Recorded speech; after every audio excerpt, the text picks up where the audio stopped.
Welcome to the MCNet Christian Leadership Institute, a unique approach to equipping the next generation of Christian leaders. CLI is an initiative of the International Ministry Coaching Network and implements a competency-based mentorship for ministerial training. It provides a program for pastors and church leaders to train their leadership teams. This podcast series is designed to equip you in how to use the materials and implement this training within your church or organization.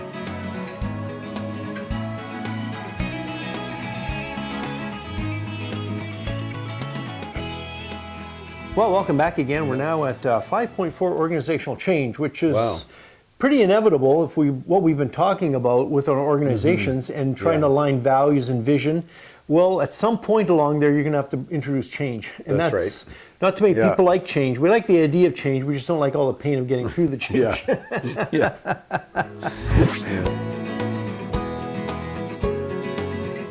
In order for the wineskins that we've been talking about to be flexible, change is inevitable, isn't it? Yeah, that's just part of organizational life, is things move along, things change. And I think when we're younger, we always like to bring about change so much. As we get older, it's a little tougher. And as we get kind of entrenched in the way we do things and ministry models and the way it's worked for us in the past, it sometimes can be easy for it not to want to go through the change. It's comfortable to get stuck in the past. Actually feels pretty good.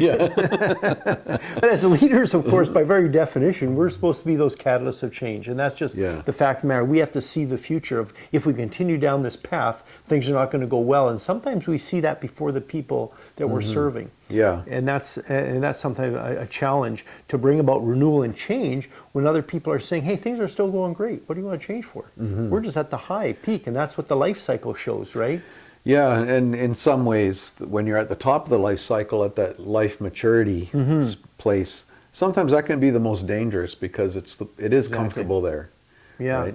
It's kind of like this sigmoid curve, that you get to that certain point, and that's an inflection point that you have to do something new and change, or the decline is inevitable. And so that's what this competency is all about, is what do we do in our organizations? How do we keep them fresh? How do we bring about change? And it's a real skill and an art to help people through the change process. And that's some of the skills that we're going to teach you through this competency.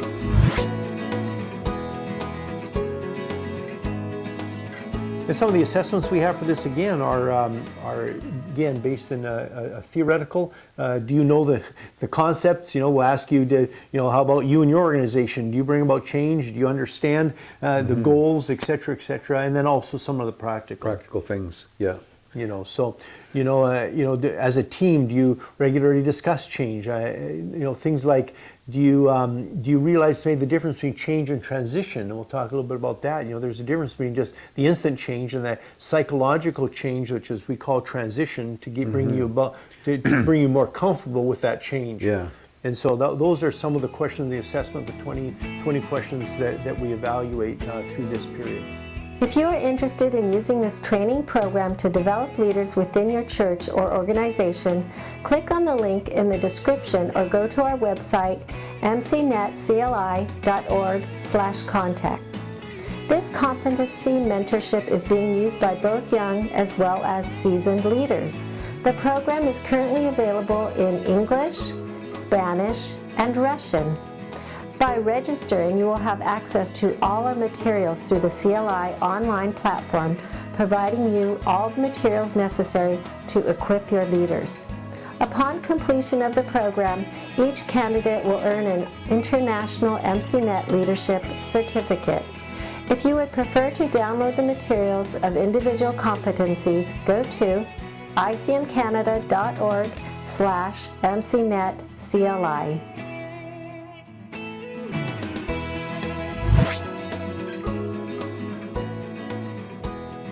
Well, our readings take us back to the ministry coaching and the ministry guide, I should say, and the coaching guide.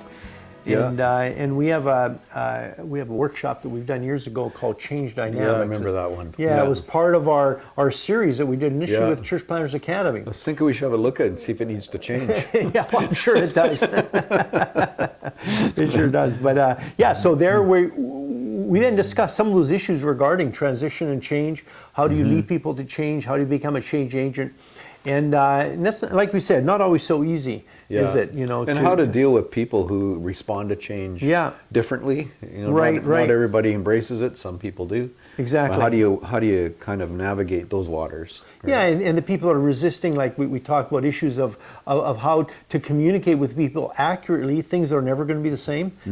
You just can't whitewash over it. Right. And then if and help them realize some things that are not going to change, and to walk through that process. There's a whole series of steps you can take as you're helping your people or your team through change, to help them really align. And what's the purpose of change? Not just for change's sake, but really help you align back into what your actions or your culture, the way you do things, the wineskin, so that all lines up with the values that you have as your organization or you have as a church. And as we look at the pathway of vision in the next couple of competencies, we'll begin seeing how important that is in actually determining what type of wineskin do you need. Right. And so that's so important. So that's the ministry guide. We have that, and then we also in the coaching guide we have some further ideas to help you bring about change and just how hard it is to change culture.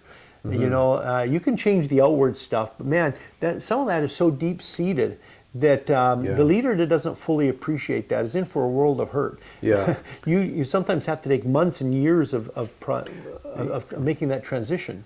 Yeah, of working with people, being intentional, and all those kinds of things, right? Yeah. So, and I think that's why it's so important that we base all these on personal and character values, so we're not, at this stage of dealing with organizational stuff, we're still bearing all those other things in mind. The fruit of the Spirit, our character. We're not just, railroading people or manipulating people or even using "God told me."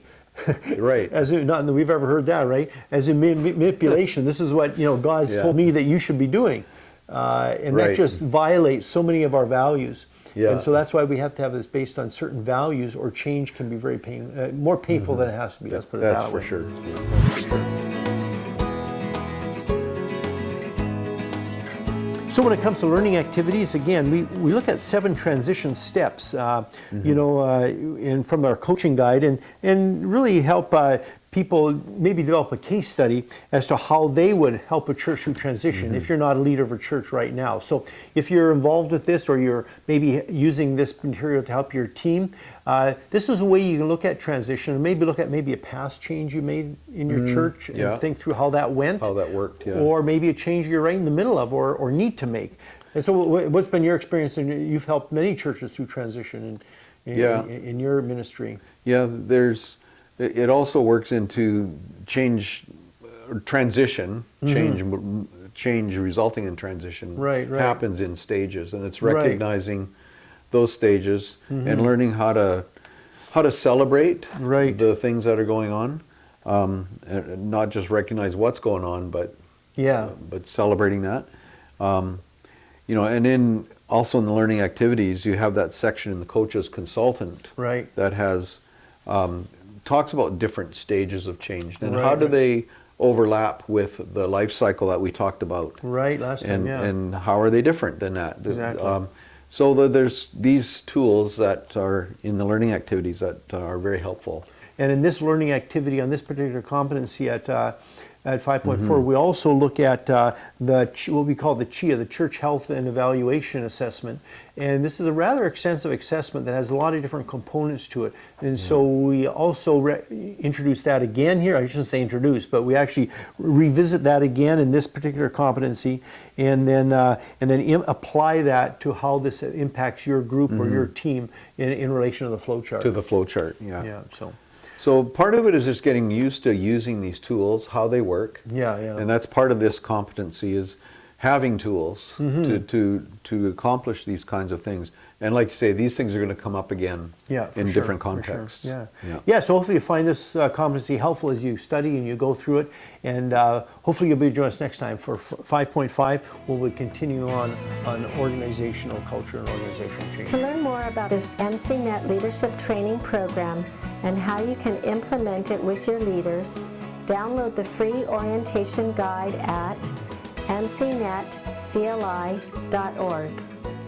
In order to register in the program, go to mcnetcli.org/contact, or to purchase and download the CLI materials, go to icmcanada.org/mcnetcli.